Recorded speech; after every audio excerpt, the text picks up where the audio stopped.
Merci à vous. Il faudrait que vous transmettiez votre enthousiasme au préfet. Je ne suis pas sûr qu'il partage votre passion.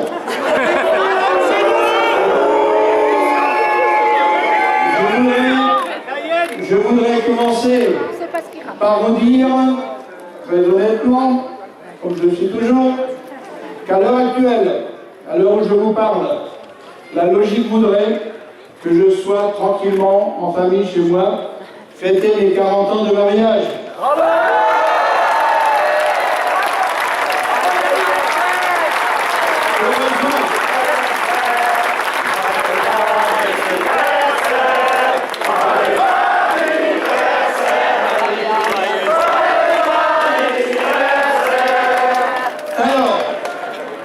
Heureusement, non seulement ma femme et mes enfants sont tolérants, mais ils sont également compréhensifs.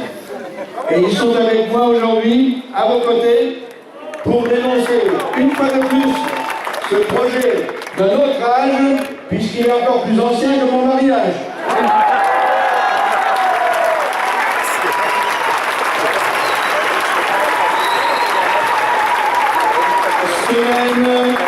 Semaine noire à Kolbsheim, où, comme on a pu lire de certains, le ciel a pleuré sur Kolbsheim.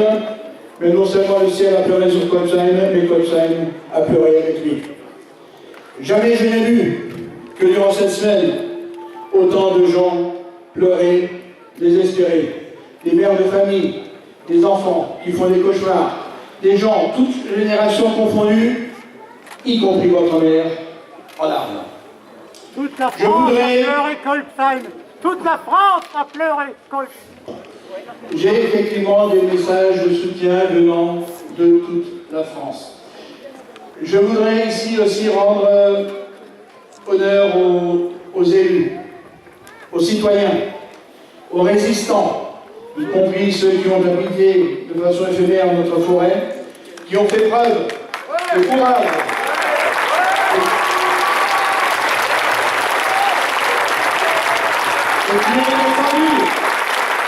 Et qui ont défendu autant qu'il était possible nos droits, notre environnement et plus simplement le bon sens paysan. Oui, les recours ne sont pas purgés, plein de recours ne sont pas encore purgés. Nous avons eu ces jours-ci le soutien de la Ligue des droits de l'homme, nous avons eu le soutien la révolte qui a été exprimée par le syndicat des avocats de France.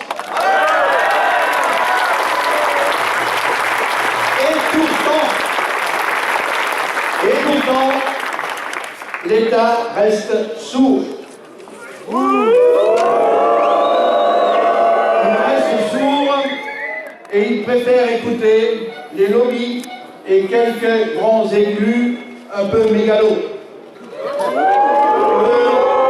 Herman, démission! Le préfet préfère décrire les habitants de notre forêt, les anciens habitants de régir de notre forêt, comme des fichiers S à caractère terroriste.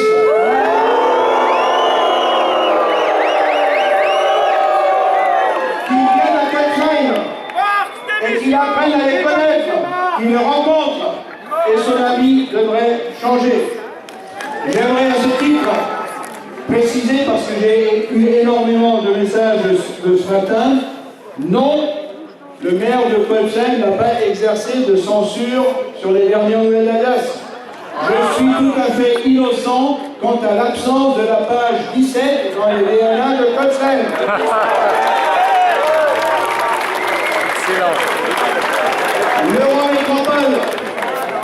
L'Eurométropole agit en accord avec la ville de Strasbourg et la Chambre d'agriculture. C'est des informations que j'ai reçues cette semaine-là. Pour une agriculture bio et de proximité. L'Eurométropole de Strasbourg accompagne, autre message que j'ai reçu cette semaine, l'Eurométropole accompagne les politiques de lutte contre le réchauffement climatique et en faveur de la transition écologique. Bullshit. Si vous voulez bien voir l'image que j'ai reçue cette semaine, je l'ai envoyée à mes conseillers. Tout le monde est unanime pour dire que ça vaut son pesant de cacahuètes. Eh bien, messieurs les élus de l'Eurométropole, venez à Colpsheim et regardez les travaux que vous soutenez, que vous cautionnez, que vous encouragez avec une obsession et qui sont tout à fait contraires à toutes ces valeurs que vous essayez de défendre.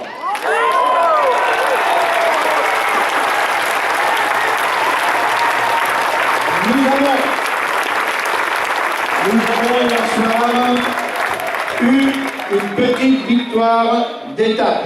Une petite victoire d'étape contre le viaduc qui doit balafrer notre forêt. Le viaduc, on a bien compris que, hélas, cette première victoire n'arrête pas, ou n'arrête pas encore, le saccage de notre forêt. Mais par contre, il nous donne à nouveau l'espoir. Il nous donne l'espoir que la justice pourra encore nous aider et enterrer enfin et définitivement ce projet absurde, inutile, imposé d'un autre âge. Nous voulons y croire. Nous y croyons encore.